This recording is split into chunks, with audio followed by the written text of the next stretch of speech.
नमो भगवते वासुदेवाय. अथ पंचमाध्याय. वीरभद्राकडून दक्षाच्या यज्ञाचा विध्वंस आणि दक्षवध.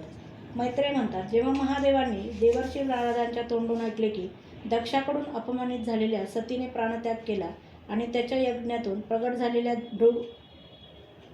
ऋभूंनी आपल्या पार्षदांच्या सेनेला पिटाळून लावले, तेव्हा त्यांना अतिशय क्रोध आला. त्यांनी उग्ररूप धारण करून क्रोधाने दातोट चावीत वीज आणि अग्नीच्या लोळाप्रमाणे चमकणारी आपली एक जटा उपटली आणि एकदम उभे राहून मोठ्याने हसण्याचा गडगडाट करीत ती पृथ्वीवर आपटली. त्यातून एक मोठा अकराळ विक्राळ पुरुष उत्पन्न झाला. त्याचे शरीर एवढे विशाल होते की तो स्वर्गाला स्पर्श करीत होता. त्याला 1000 हात होते. त्याचा मेघासारखा श्यामवर्ण होता आणि त्याला सूर्यासारखे तेजस्वी 3 डोळे होते. विक्राळ दाढा होत्या आणि अग्नीच्या ज्वाळांप्रमाणे लाल लाल जटा होत्या. त्याच्या गळ्यात प्रेतांच्या मुंडक्यांच्या माळा होत्या आणि हातामध्ये निरनिराळी शस्त्रास्त्रे होती. जेव्हा त्याने हात जोडून विचारले की भगवान, मी काय करू, तेव्हा भगवान भूतनाथ म्हणाले, वीर रुद्रा, तू माझा अंश आहे, म्हणून माझ्या पार्षदांचा सेनापती होऊन तो दक्ष व त्याच्या यज्ञाचा विध्वंस करून टाक. जेव्हा देवादिदेव भगवान शंकरांनी क्रोध संतप्त होऊन अशी आज्ञा केली, तेव्हा वीरभद्राने त्यांना प्रदक्षिणा घातली आणि जाण्यासाठी तो तयार झाला. त्यावेळी त्याला असे वाटत होते की माझ्या वेगाशी बरोबरी करणारा या जगात कोणीच नाही आणि मी मोठमोठ्या वीरांचे बळ सहन करू शकतो. तो भयंकर गर्जना करीत संसार संहारक मृत्यूचाही संहार करण्यास समर्थ असा त्रिशूळ हातात घेऊन दक्षाच्या यज्ञमंडपाकडे धावला. त्यावेळी त्याच्या पायातील वाळ्यांचाही प्रचंड आवाज होत होता. रुद्राचे आणखीही पुष्कळसे गण गर्जना करीत त्याच्या पाठोपाठ धावले. इकडे यज्ञशाळेत बसलेले ऋत्विज, यजमान, सदस्य तसेच अन्य ब्राह्मण आणि ब्राह्मण स्त्रिया यांनी जेव्हा उत्तर दिशेकडून उडणारी धूळ पाहिली, तेव्हा ते विचार करू लागले की अरे, हा अंधार कसा, ही धूळ कुठून आली. यावेळी तर वावटाळ आलेली नाही किंवा डाकूही आलेले नाहीत, कारण अपराध्यांना कठोर शासन करणारा राजा प्राचीन प्रही अद्याप जिवंत आहे. अजून गायी रानातून परतण्याची वेळ झालेली नाही, मग ही धूळ कोठून आली. यावेळी जगाचा प्रलय तर होणार नाही ना. तेव्हा दक्षपत्नी, प्रसूती आणि इतर स्त्रिया व्याकुळ होऊन म्हणाल्या की प्रजापती दक्षाने आपल्या सर्व कन्यांच्या देखत बिचाऱ्या निरपराध सतीचा तिरस्कार केला होता. त्याच्या पापाचे हे फळ आहे, किंवा हा संहारमूर्ती भगवान रुद्रांच्या अनादराचाही परिणाम असावा. प्रलय काळाच्या वेळी ते आपल्या जटा विस्कटून शस्त्रास्त्रांचे सुसज्ज असे आपले हात झेंड्याप्रमाणे फडकवून तांडव नृत्य करतात. त्यावेळी त्यांच्या त्रिशूलांच्या पात्यांनी दिग्गज जखमी होतात आणि मेघगर्जनेसारख्या भयंकर खिदळण्याने दिशा विदीर्ण होऊन जातात. असह्य तेज असणाऱ्या व रागाने भुवया चढवल्याने ज्यांच्याकडे पाहणेही कठीण अशा त्यांच्या अकराळ विक्राळ दाढांमुळे तारेही अस्ताव्यस्त होऊन जातात. अशा भगवान शंकरांना वारंवार राग आणणारा पुरुष साक्षात विधाता जरी असला तरी त्याचे कधी कल्याण होऊ शकेल काय. महात्मा दक्षांच्या यज्ञामध्ये असलेले लोक भयभीत दृष्टीने एकमेकांकडे पाहत असे काही बाई बोलत आहेत. तोच आकाशात आणि पृथ्वीवर सगळीकडे हजारो भयंकर अपशकुन होऊ लागले. विदुरा, त्यावेळी धावत आलेल्या रुद्रगणांनी त्या महान यज्ञमंडपाला सर्व बाजूंनी गराडा घातला. त्या सर्वांनी निरनिराळी शस्त्रास्त्रे घेतलेली होती. त्यांच्यामध्ये कोणी बुटके, कोणी भुऱ्या रंगाचे, कोणी पिवळे, काही जण मगरीसारखे पोट आणि तोंड असलेले होते. त्यापैकी काहींनी यज्ञशाळेच्या पूर्व आणि पश्चिमेकडील खांबांच्या मध्ये आडवे ठेवलेले बांबू तोडून टाकले. कोणी पत्नीशाळा नष्ट केली, कोणी सभामंडप, तर कोणी अग्निध्रशाळा तोडून टाकली, तर काही जणांनी यजमानगृह आणि पाकशाळा उद्ध्वस्त करून टाकली. काहींनी यज्ञाची भांडी फोडली, काहींनी अग्नी विझवले, काहींनी यज्ञकुंडात लघवी केली, तर काहींनी यज्ञवेदींच्या सीमांना बांधलेल्या दोऱ्या तोडून टाकल्या. काही जण मुनींना त्रास देऊ लागले, काही जण स्त्रियांना धमकावू लागले आणि काहींनी आपल्या जवळून पळून जाणाऱ्या देवतांना पकडले. मणिमानाने भृगु ऋषींना बांधले. वीरभद्राने प्रजापती दक्षाला कैद केले. चंडीशाने पुषाला आणि नंदीश्वराने भग देवतेला पकडले. भगवान शंकरांच्या पार्षदांचे हे भयंकर प्रताप पाहून तसेच दगडाच्या मारांनी अतिशय घायकुतीला येऊन तेथील ऋत्विज, सदस्य, देव इत्यादी सर्वजण इतस्ततः पळून गेले. भृगुमुनी हातात स्रुवा पळी घेऊन हवन करीत होते. वीरभद्राने त्यांच्या दाढी मिशा उपटल्या, कारण त्यांनी प्रजापतींच्या सभेमध्ये मिशांवर पीळ देत महादेवांचा उपहास केला होता. त्याने क्रोधाविष्ट होऊन भगदेवाला पृथ्वीवर आपटले आणि त्याचे डोळे काढले, कारण जेव्हा दक्ष देवसभेमध्ये श्री महादेवांची निंदा करत होता त्यावेळी यानेच दक्षाला डोळ्यांनी खून करून प्रोत्साहन दिले होते. यानंतर जसे अनिरुद्धाच्या विवाहाच्या प्रसंगी बलरामाने कलिंग राजाचे दात उपटले होते, तसेच त्याने पुषाचे दात तोडले. कारण जेव्हा दक्षाने महादेवांना शिव्या दिल्या त्यावेळी हाच दात काढून हसत होता. नंतर तो दक्षाच्या छातीवर बसून एका धारदार तलवारीने त्याचे मुंडके तोडू लागला, परंतु पुष्कळ प्रयत्न करूनही ते तुटेना. जेव्हा कोणत्याही प्रकारच्या शस्त्रास्त्राने दक्षाची त्वचा फाटली नाही तेव्हा वीरभद्राला मोठेच आश्चर्य वाटले आणि तो बराच वेळ विचार करत राहिला. तेव्हा त्याने यज्ञमंडपात यज्ञपशूंना जसे मारले जाते ते पाहून त्याचप्रमाणे दक्षरूप या यजमान पशूचे डोके धडापासून वेगळे केले. हे पाहून भूतप्रेत पिशाचादी त्यांच्या या कृत्याची प्रशंसा करीत वाहवा करू लागले आणि दक्षाच्या बाजूकडील लोकांत हाहाकार माजला. वीरभद्राने अत्यंत संतापून दक्षाचे डोके यज्ञाच्या दक्षिणाग्नीत टाकले आणि त्या यज्ञशाळेला आग लावून यज्ञाचा विध्वंस करून तो कैलास पर्वताकडे परत गेला. अध्याय 5 समाप्त. अथ षष्ठोध्याय. कैलासावर जाऊन ब्रह्मादी देवांकडून श्री महादेवांची मनधरणी. मैत्रेय म्हणतात, जेव्हा रुद्राच्या सेवकांनी सर्व देवांचा पराभव केला आणि त्यांची सर्व अंगे त्रिशूल, प्रतिष्ठ, खडग, गदा, परीघ, मुदगर यांनी छिन्नविछिन्न केली तेव्हा ते देव ऋत्विज आणि अन्य सदस्यांसह फारच भयभीत होऊन ब्रह्मदेवाकडे गेले आणि त्यांना नमस्कार करून त्यांनी सर्व वृत्तांत सांगितला. भगवान ब्रह्मदेव आणि सर्वार्थयामी श्री नारायण आधीच हा भावी उत्पात जाणून दक्षाच्या यज्ञात गेले नव्हते.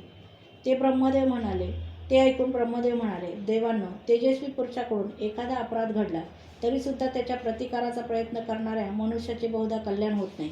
शिवाय तुम्ही लोकांनी तर यज्ञामधील योग्य भाग भगवान शंकरांना न देऊन त्यांचा मोठाच अपराध केला आहे. परंतु शंकर फार लवकर प्रसन्न होणारे आहेत, म्हणून तुम्ही शुद्ध हृदयाने त्यांचे पाय धरून त्यांना प्रसन्न करा. दक्षाच्या दुर्वाचनांनी त्यांचे हृदय अगोदरच विध्व झाले होते, त्यावर त्यांचा सतीशी वियोग झाला. म्हणून तुम्हाला जर तो यज्ञ पूर्ण करायचा असेल तर ताबडतोब जाऊन त्यांची क्षमायाचना करा, कारण ते कोपल्यावर लोकपालांसह या सर्व लोकांचे जगणे अशक्य आहे.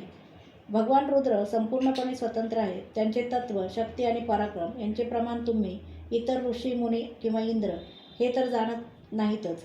एवढेच काय, मी स्वतःही जाणत नाही. त्यामुळे त्यांना शांत करण्याचा उपाय कोण करू शकेल? देवांना असे सांगून ब्रह्मदेव त्यांना, प्रजापतींना आणि पितरांना बरोबर घेऊन आपल्या लोकांतून शंकराचे प्रिय निवासस्थान असलेल्या पर्वतश्रेष्ठ कैलासावर गेले. त्या कैलासावर वनस्पती, तप, मंत्र आणि योग आदी उपायांनी सिद्धी प्राप्त झालेले आणि जन्मतःच सिद्ध असे देव नित्य निवास करतात. तसेच किन्नर, गंधर्व आणि अप्सरा नेहमी तेथे असतात. त्यांची शिखरे रत्नजडित असून ती निरनिराळ्या धातूमुळे रंगीबेरंगी भासतात. त्यावर अनेक प्रकारचे वृक्ष, वेली आणि झुडपे आहेत. तेथे पशूंच्या झुंडीच्या झुंडी वावरतात. तेथे निर्मल पाण्याचे अनेक झरे वाहतात. पुष्कळशा गुहा आणि उंच शिखरांच्यामुळे तो पर्वत आपल्या प्रियतमांबरोबर विहार करणाऱ्या सिद्ध पत्नींचे क्रीडास्थळ बनला आहे. तो पर्वत मोरांचे केकारव, धुंद भ्रमरांचे गुंजारव, कोकिळांचे कुहू ध्वनी आणि पक्ष्यांचा किलबिलाट यांनी निनादून गेला आहे. तेथील कल्पवृक्ष आपल्या उंच फांद्यांरूप हातांनी जणू पक्ष्यांना बोलावित आहेत. तसेच हत्तीच्या चालण्या फिरण्याने तो कैलास पर्वत स्वतःच चालल्यासारखा आणि झऱ्यांच्या खळखळाटाने बोलत असल्यासारखा वाटत आहे. मंदार, पारिजात, देवतारू, तमाल, आसना, ताड, कांचन आणि अर्जुन वृक्षांमुळे तो पर्वत रमणीय दिसत आहे. आंबा, कदंब, नागचाफा, पुन्नाग, चाफा, पाटल, अशोक, बकुळ, कुंद, कोरांटी, सोनेरी कमळे, वेलदोडा, दालचिनी, जाई, मालतीच्या सुंदर वेली, तसेच शेवंती, मोगरा, कस्तूर मोगरा यांनी तो शोभत होता. फणस, उंबर, पिंपळ, पिंपरी, वड, निंब, भुर्ज, औषधी वनस्पती, सुपारी, मोहाची सुपारी, जांभूळ, खजूर, आंबाडा, आंबा, चार, मोहा, हिंगणबेट, वेळू, बांबू इत्यादी भिन्न भिन्न प्रकारच्या वृक्षांनी तो मनोहर दिसत होता. तेथील सरोवरात चंद्रविकाशी, निळी, पांढरी इत्यादी अनेक जातींची कमळे उमललेली होती. तसेच ती गोड किलबिल करणाऱ्या पक्ष्यांच्या थव्यांनी सुंदर दिसत होती. तेथे जिकडे तिकडे हरिण, वानर, डुक्कर, सिंह, अस्वले, साळी, नीलगाय, गेंडे, वाघ, कृष्णमृग, रानरेडे, कर्णास्त्र, एकपद, अश्वमुख, लांडगे आणि कस्तुरी मृग राहत होते. आणि तेथील सरोवरांचे तट केळींनी वेढलेले असल्यामुळे सुशोभित दिसत होते. त्याच्या चारी बाजूंनी नंदा नावाची नदी वाहत होती. तिचे जल देवी सतीच्या स्नानाने अधिकच पवित्र झाले होते. भगवान भूतनाथांचे निवासस्थान असा तो कैलास पर्वत पाहून देवांना मोठे आश्चर्य वाटले. तेथे त्यांनी अलका नावाची एक सुरम्य नगरी आणि सौगंधिक वन पाहिले. तेथे सगळीकडे सुगंध पसरवलेली सौगंधिक नावाची कमळे उमललेली होती. त्या नगराच्या बाहेरच्या बाजूने नंदा आणि अलकनंदा नावाच्या 2 नद्या वाहत होत्या. त्या श्रीहरींच्या चरणरज संयोगाने अत्यंत पवित्र झाल्या होत्या. विदुरा रतिविलास करून थकलेल्या देवांगना आपापल्या निवासस्थानातून येऊन तेथे जलक्रीडा करतात आणि त्यात प्रवेश करून आपल्या प्रियतमांवर पाणी उडवतात. त्यांच्या स्नानाच्या वेळी त्यांनी लावलेले केशर धुतले गेल्याने ते पाणी केशरी झाले होते. ते केशर मिश्रित जल तहान लागलेली नसतानाही सुगंधाच्या लोभाने हत्ती स्वतः पीत आणि हत्तीनींनाही पाजत. अलकपुरीत चांदी, सोने आणि बहुमूल्य रत्ने जडवलेले शेकडो वाडे होते. त्यामध्ये अनेक यक्षपत्न्या निवास करीत होत्या. त्यामुळे ही विशाल नगरी विजा आणि ढग यांनी आच्छादलेल्या आकाशाप्रमाणे दिसत होती. यक्षराज कुबेराची राजधानी असलेल्या त्या अलकापुरीला मागे टाकून देव सौगंधिक प्रमाणात आले. ते वन रंगीबिरंगी फळे, फुले, पाने असलेले अनेक कल्पवृक्षांनी सुशोभित होते. तेथे कोकिळ आदी पक्ष्यांचा कलकलाट आणि भ्रमरांचा गुंजारव चालला होता. तसेच राजहंसांना परमप्रिय अशी कमलकुसुमांनी सुशोभित अनेक सरोवरे होती. ते वन जंगली हत्तींच्या शरीराने घासल्या गेलेल्या हरिचंदन वृक्षांना स्पर्श करून जाणाऱ्या सुगंधित वायूमुळे यक्षपत्न्यांचे मन वारंवार उल्लसित करत होते. तेथे पुष्करणीच्या पायऱ्या वैडूर्य मण्यापासून बनवलेल्या होत्या. त्यात पुष्कळ कमळे उमललेली होती. तेथे अनेक किंपुरुष आले होते. अशा प्रकारे त्या वनाची शोभा पाहत जाता जाता देवांना जवळच एक वटवृक्ष दिसला. तो वृक्ष 100 योजने उंच होता आणि त्याच्या फांद्या 75 योजने पसरलेल्या होत्या. त्याच्या चारी बाजूंना नेहमी सावली राहत असे. त्यामुळे तेथे उन्हाचा त्रास कमी होत नसे. तसेच त्यावर पक्ष्यांची घरटीही नव्हती. त्या महायोगमय अशा मुमुक्षांना आश्रयभूत वृक्षांच्या खाली भगवान शंकर बसलेले देवांनी पाहिले. ते क्रोधरहित कालाप्रमाणे दिसत होते. त्यांचे शरीर अतिशय शांत होते. सनंदन आदी शांत, महासिद्ध आणि यक्षराक्षसांचे स्वामी मित्र कुबेर त्यांची सेवा करीत होते. जगतपती महादेव सर्व विश्वांचे हृदय आहेत. स्नेहामुळे ते सर्वांचे कल्याण करणारे आहेत. ते लोकहितासाठीच उपासना, तप, समाधी इत्यादी साधनांचे आचरण करीत असतात. संध्याकाळीन मेघाप्रमाणे कांती असलेल्या शरीरावर त्यांनी तपस्व्यांना आवडणारी भस्म, दंड, जटा आणि हरिणाजीन ही चिन्हे तसेच मस्तकावर चंद्रकला धारण केलेली होती. ते एका दर्भासनावर बसले होते आणि अनेक साधू ऐकत असताना श्री नारदांनी विचारल्यावरून सनातन ब्रह्माचा उपदेश करीत होते. त्यांनी डावे चरणकमल उजव्या मांडीवर ठेवलेले होते आणि डावा हात डाव्या गुडघ्यावर ठेवून मनगडात रुद्राक्षांची माळ घालून उजव्या हाताने ज्ञानमुद्रा धरून ते बसले होते. ते कुबडीचा आधार घेऊन एकाग्र चित्तेने ब्रह्मानंदाचा अनुभव घेत होते. लोकपालांसहित मुनींनी मनन करणाऱ्या सर्वश्रेष्ठ अशा भगवान शंकरांना हात जोडून प्रणाम केला. जरी देव आणि दैत्यांचे अधिपती श्री महादेवांच्या चरणांना वंदन करीत असले तरी ब्रह्मदेवांना आपल्याकडे आलेले पाहून ते ताबडतोब उठून उभे राहिले आणि जसे वामन अवतारात परमपूज्य विष्णू कश्यपांना वंदन करतात त्याप्रमाणे मस्तक लावून त्यांनी त्यांना प्रणाम केला. शंकराच्या चारही बाजूने जे महर्षींच्यासह अन्य सिद्धगण बसले होते त्यांनी सुद्धा याप्रमाणे ब्रह्मदेवांना प्रणाम केला. सर्वांचा नमस्कार करून झाल्यावर अजूनही हात जोडून उभे असलेल्या चंद्रमौळी भगवानांना ब्रह्मदेव हसत हसत म्हणाले. श्री ब्रह्मदेव म्हणाले, आपण संपूर्ण जगाचे स्वामी आहात हे मी जाणतो. कारण विश्वाची योनी प्रकृती आणि त्याचे बीज असणारे शिव याच्या पलीकडे असणारे जे अद्वितीय परब्रह्म ते आपणच आहात. भगवान, आपण कोळ्याप्रमाणे आपल्या स्वरूपभूत शिवशक्तीच्या रूपात क्रीडा करता करता लीलया या संसाराची उत्पत्ती, पालन आणि संहार करीत आहात. आपणच धर्म आणि अर्थाची प्राप्ती करून देणाऱ्या वेदांच्या रक्षणासाठी दक्षाला निमित्त करून यज्ञाला प्रगट केले आहे. आपणच घालून दिलेल्या त्या वर्णाश्रमाच्या मर्यादा आहेत त्याचे नियमनिष्ठ ब्राह्मण श्रद्धापूर्वक पालन करतात.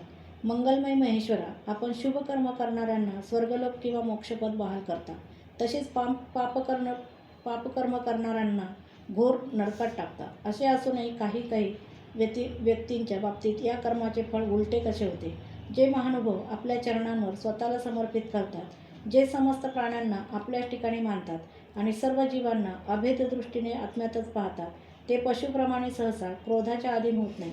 जे लोक भेदबुद्धी मानणारे असून कर्मामध्ये आसक्त आहेत, ज्यांचे मन चांगले नाही, दुसऱ्याची उन्नती पाहून ज्यांचे चित्त रात्रंदिवस कुढत असते आणि जे मर्मभेद करणाऱ्या आपल्या दुर्वचनांनी दुसऱ्याचे चित्त दुखवितात, त्यांनासुद्धा आपण मारणे उचित नाही. कारण त्यांना त्यांच्या नशिबाने आधीच मारलेले असते. नारायणांच्या प्रबळ मायेने मोहित झाल्यामुळे जरी एखाद्या पुरुषाची कधी एखाद्या ठिकाणी भेदबुद्धी झाली तरी साधू पुरुष आपल्या प्रेमळ स्वभावामुळे त्यांच्यावर कृपाच करतात. दैवामुळे आपल्यावर झालेल्या अन्यायाचा प्रतिकार करण्याचा प्रयत्न ते करीत नाहीत. प्रभो, आपण सर्वज्ञ आहात. परमपुरुष भगवंताच्या दुस्तर मायेने आपल्या बुद्धीला स्पर्शही केलेला नाही. म्हणून ज्यांचे चित्त मायेमुळे कर्ममार्गात आसक्त झाले आहे, त्यांच्याकडून अपराध घडला तरी त्यांच्यावर आपण कृपाच केली पाहिजे. हे भगवान, आपण सर्वांचे मूळ आहात. आपणच सर्व यज्ञ पूर्ण करणारे आहात. यज्ञभाग मिळण्याचा आपला अधिकार असूनही या बुद्धिहीन यज्ञकर्त्यांनी तो आपल्याला दिला नाही. म्हणून हा यज्ञ आपल्याकडून उद्ध्वस्त झाला. तरी आपणच या मारल्या गेलेल्या दक्षाच्या अपूर्ण यज्ञाचा पुनरुच्चार करण्याची कृपा करावी. हे प्रभो, हा यजमान दक्ष पुन्हा जिवंत होऊ दे. भगदेवतेला नेत्र येऊ देत, भृगूंना दाढी मिशा येऊ देत आणि पुषाला पहिल्याप्रमाणे दात येऊ देत. हे रुद्रदेवा, शस्त्रास्त्रांनी आणि दगडांच्या माऱ्याने ज्या देवता आणि ऋत्विज यांची शरीरे घायाळ झाली, ते आपल्या कृपेने पुन्हा बरे होत. यज्ञ पूर्ण झाल्यावर जो भाग शिल्लक राहील तो सर्व आपलाच असेल. हे यज्ञ विध्वंसक, आज हा यज्ञ आपल्याच भागाने पूर्ण हो. अध्याय 6 समाप्त.